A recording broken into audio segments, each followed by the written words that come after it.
No doubt all of you have read about, thought about, been interested in various aspects of misinformation and disinformation. And we've covered some topics related to misinformation and disinformation and bias in information sources and things like that. And this week, I want to take a different view, or I want to put sort of a more philosophical point on facets of misinformation and disinformation. These ideas often get lumped together. And we often, and commentators and academics and others, often think of misinformation and disinformation as primarily being about false stuff polluting our information environments, right?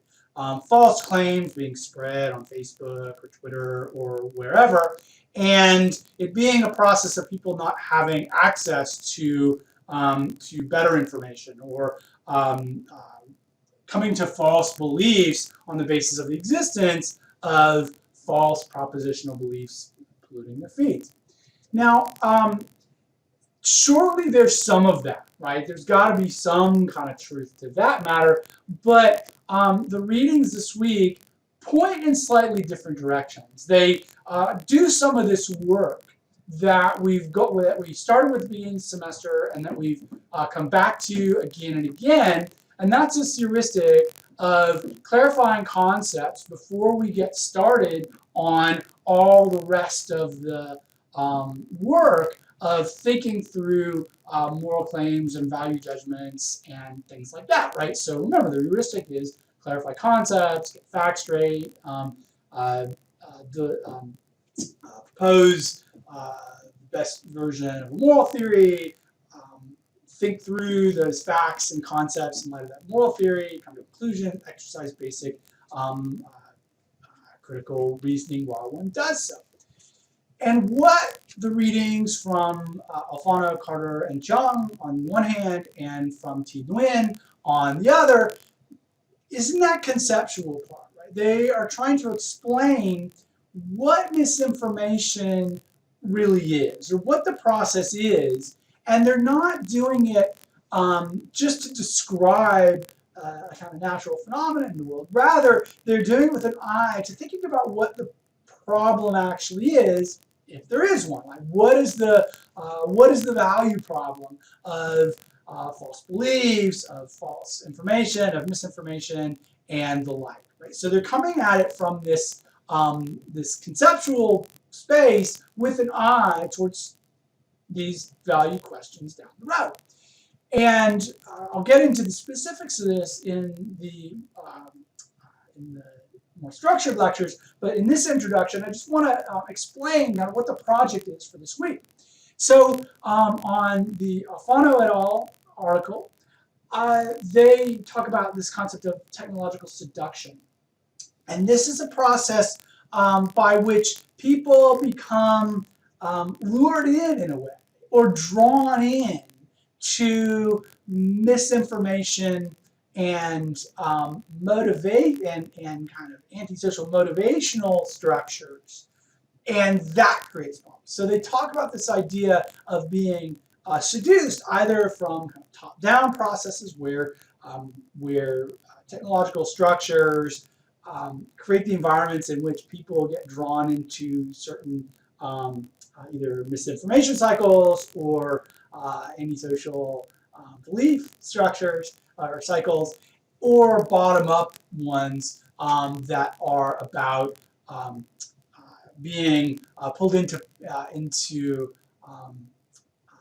orbits by other individual actors, not necessarily big technological structures, but lots of individual actors, right? And so the point here is to explain how technologies can create a process of belief and motivation that isn't strictly speaking about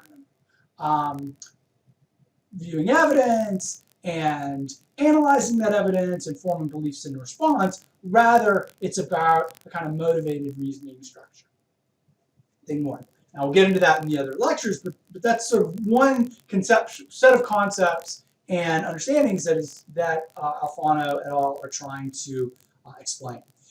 In contrast, or in conjunction, there's the article from Thi Nguyen that is it's in a more popular journal, right? The Aeon publication is not a peer-reviewed academic journal, though he is a professional philosopher at the University of Utah, and has other work that does appear in those professional journals. This is a piece that's a little more approachable, a little more just easier to read and digestible, that I thought, nonetheless, I think it's quite well done. So he describes two different phenomena: epistemic bubbles and echo chambers. And these are conceptual, these are concepts that describe particular epistemic structures that have down the road moral consequences. Epistemic bubbles refers to one's information environment. So all of us are in some kind of way in which we have a delimited information environment. Sometimes that's healthy, sometimes it's less so, but one must curate their information environment in some way. He's talking about a phenomenon where it is curated in such a way that one doesn't encounter beliefs or information or arguments or propositions that conflict with one's own beliefs. So you have a bubble in which one's beliefs aren't ever tested or challenged or subject to criticism. One possibility.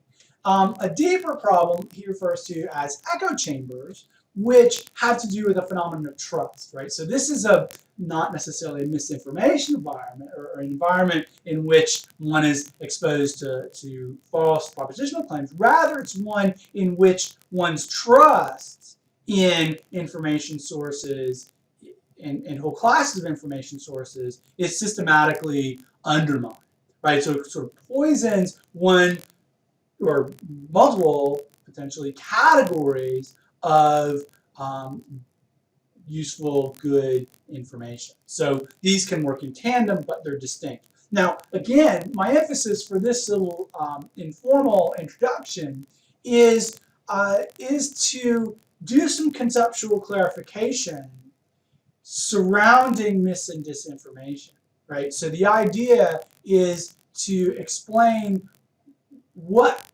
some of the underlying issues are, what some of the underlying structures are, in order to get to the moral questions down the road.